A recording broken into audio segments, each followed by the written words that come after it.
sejahtera bagi kita semua. Selamat datang di podcast Latsar CPNS Kementerian PU. Nah, hari ini kita akan membahas isu yang akan kita angkat yaitu pengaruh efektivitas TNDE terhadap kinerja pegawai. Ada tiga isu utama yang akan kita bahas. Yang pertama mengenai kesenjangan digital atau digital divide di kalangan pegawai, yang kedua tidak adanya notifikasi secara real time, dan yang ketiga tidak bisanya mengedit dokumen secara online. Nah, bagaimana menurut Bang Ilham Nastiar? Saya persilahkan. Betul. Jadi kalau kita mulai dari isu pertama itu digital divide ya ini sangat nyata sekali terlihat. Ada pegawai yang sudah sangat fasih menggunakan aplikasi TNDE, tapi ada juga yang masih kesulitan, bahkan untuk hal-hal dasar seperti mengunggah atau menandatangani dokumen digital. Nah, ini akibatnya kinerjanya jadi tidak merata. Seperti itu mungkin. Baik, terima kasih Mas Ilham. Kemudian kalau Mbak Irma gimana nih Mbak menanggapinya? Nah, jadi menurut saya tentang isu kedua yaitu tidak adanya notifikasi real time juga sangat berpengaruh ya. Kalau nggak ada notifikasi yang cepat, kita sebagai pegawai bisa terlambat dalam merespon surat yang masuk ataupun surat disposisi. Nah, kerja yang harusnya bisa cepat malah jadi tertunda gitu. Baik, baik Mbak. Jadi alur kerjanya itu menjadi agak yang seharusnya ringkas tuh malah tertunda gitu ya Mbak ya. Iya, Eh, benar. Kalau dari Mbak Isna ini untuk di tempat unit kerjanya gimana tuh Mbak? Masalah TNDE ini. Nah, lalu yang ketiga nih ketidakmampuan mengedit secara online. Nah, bayangkan aja nih kalau ada revisi kecil aja, dokumen harus diunduh dulu, diedit di aplikasi lain, lalu diunggah kembali. Nah, itu akan menjadi tidak efisien dan bisa memicu duplikasi file. Itu maksudnya. Baik Mbak, duplikasi file ini sangat berbahaya ya Mbak ya, karena nanti akan membuat file itu menjadi ganda dan kita bingung mana yang asli dan mana yang duplikasi seperti itu. Iya, Kemudian benar. kalau menurut ini Mbak, ini menarik sekali sih. Nah, kita juga udah melakukan, eee, beberapa pemilihan core issue dengan metode APKL dan hasilnya isu digital divide di kalangan pegawai itu menjadi core issue yang akan kelompok kita angkat. Gimana, Bang Jeffrey tanggapannya, Bang?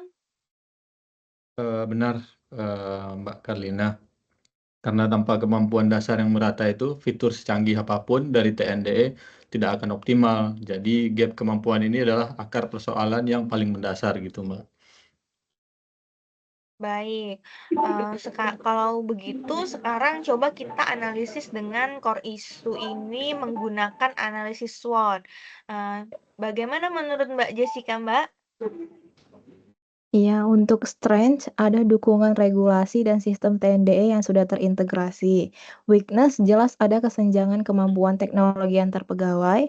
Opportunity ada peluang besar melakukan pelatihan digital berbasis kebutuhan nyata. Dan threat kalau tidak diatasi akan muncul resistensi pegawai terhadap transformasi digital, Mbak. Baik, jadi kalau TND ini kita bisa juga ya menganalisis dengan menggunakan metode SWOT. Selain metode SWOT, mungkin kita bisa menggunakan metode lainnya. Bagaimana menurut Bang Jafar, Bang? Iya, baik. Itu kalau gitu, kalau kita pakai fishbone analysis, akar masalahnya bisa dibagi jadi 4. Dari sisi kompetensi pegawai yang beragam, metode, belum ada standar pelatihan yang menyeluruh, mesin, keterbatasan fitur aplikasi, dan environment budaya kerja yang masih terbiasa manual. Berarti itu kira-kira, Mbak. Baik. Bagus sekali analisis dari teman-teman semua dan sekarang kita coba berikan beberapa tawaran alternatif solusi ya. Saya persilahkan kepada Mas Ilham dulu nih. Kira-kira solusi apa yang bisa diberikan untuk mengenai masalah yang udah kita angkat? Ya, baik. Mungkin yang pertama itu pelatihan digital secara rutin ya, yang berbasis kebutuhan. Jadi bukan hanya sekedar formalitas. Terus juga yang kedua tuh pendampingan peer-to-peer. Jadi pegawai yang lebih mahir mendampingi pegawai yang masih kesulitan. Lalu yang ketiga juga integrasi fitur pendukung seperti tutorial interaktif langsung di aplikasi lainnya dapat membantu. Seperti itu mungkin. Oh, baik, lengkap juga ya Mas Ilham nih udah riset nih berarti untuk solusi-solusinya. Nah, kalau dengan metode MC Namara sendiri setelah kita pertimbangkan, bisa juga dibagi dari segi relevansi, biaya, dan juga dampak. Juga kemudahan implementasi. Solusi terbaik yang dipilih adalah dari yang ketiga yang disebutkan Mas Ilham, yaitu pelatihan digital rutin berbasis kebutuhan dengan tambahan sistem pendampingan peer to peer. Kalau menurut Mbak Irma bagaimana, Mbak? Ya, Mbak Karina, kalau menurut saya solusi tersebut sangat realistis ya karena langsung menyentuh akar masalahnya, yaitu kesenjangan keterampilan. Selain itu, sifatnya juga berkelanjutan. Mungkin segitu. Baik. Sekarang mari coba kita simpulkan. Coba Mas Jeffrey saya beri kesempatan bagaimana penyimpulannya? Baik, Mbak Karlina, solusi ini selaras sih dengan nilai-nilai manajemen ASN karena kita menekankan pada pengembangan kompetensi dan efisiensi kerja, gitu, Mbak. Oh, baik. Kalau, tanggapan dari Mbak Isna ini sendiri gimana, Mbak, untuk solusi ini, Mbak? Nah, solusi ini juga berjalan dengan konsep Smart ASN ya, yaitu ASN itu harus adaptif terhadap teknologi, kolaboratif dalam berbagi pengetahuan dan terus belajar. Oke, mungkin saya akan berikan sedikit refleksi dari hasil podcast kita hari ini.